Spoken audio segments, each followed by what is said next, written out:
There are 5 major categories of suffering that you will suffer for Christ. And if any of them were to happen to you, don't regret. It's part of witnessing. Number 1 is persecution and opposition, where they insult you, they threaten you, they imprison you, they reject you. They are called persecution. If you are insulted for the faith, if you are threatened, if you are imprisoned, if you are rejected, count it joy. Matthew 5, 10, 11 is called persecution. Blessed are they which are persecuted for righteousness' sake, for theirs is the kingdom of heaven. 2 Corinthians 11, 23 to 27. This is where we speak about martyrdom. Paul was speaking about other ministers, and he said, are they ministers of Christ? He said, let me speak as a fool. I am more. He said, in labor more abundantly, in stripes above measures, in prison more frequent, in death often. This is witness. He said, of the Jews 5 times I received 40 stripes save one. That's 39. He said, thrice I was beaten with rods. Once I was stoned. Thrice I suffered shipwreck. A night and a day I was in the deep. He fell into the water for a whole night and a day. He said, in journeying often, in peril of water, in peril of robbers, by my own countrymen, by the heathen, in the city, in the wilderness, in the sea, among false brethren. The guy knew all the category of suffering. In weariness, in painfulness, in watching, even intercession, in hunger, in thirst, in fasting, in cold, in nakedness.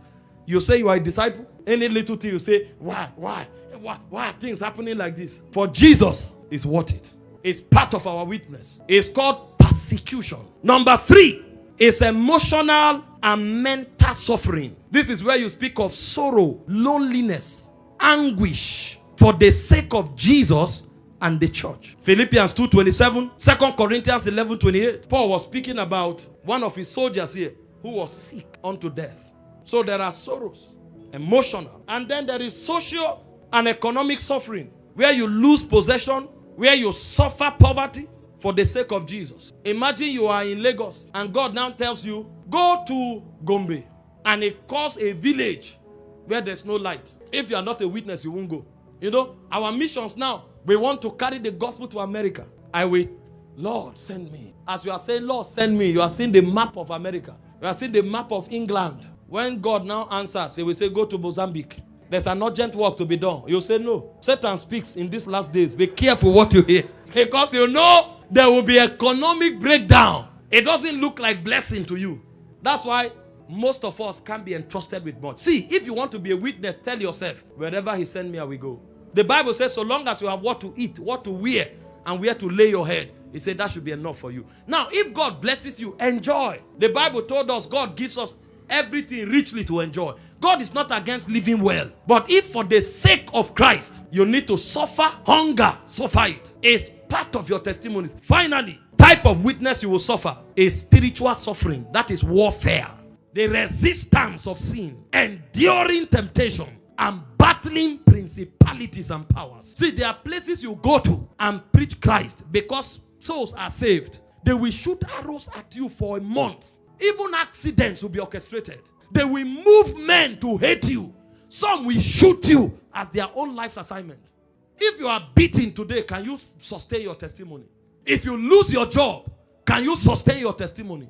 If you were to move from the place of your comfort for the sake of Jesus, can you sustain your testimony? If you came under attack because of Jesus, they gang up against you, demote you, can you sustain your testimony? Now, if these things are not happening to you, how can you say you are genuine? This is who the apostles were. In Acts 5:41, they were glorifying God that they were worthy. This is the like of Stephen. In Acts 7:55-60, stoned, yet he looked up.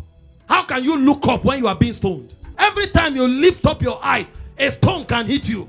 But he looked at glory.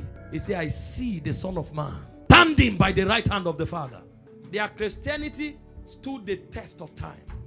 It overcame trials. This is the testimony of the prophets of old. They were not just seers. He said, time will fail me to speak of Barak, of Gideon, of Jephthah, of David, of Samuel, and the prophets who through faith subdued kingdoms, obtained promises, shut the mouth of lions, quench the violence of fire.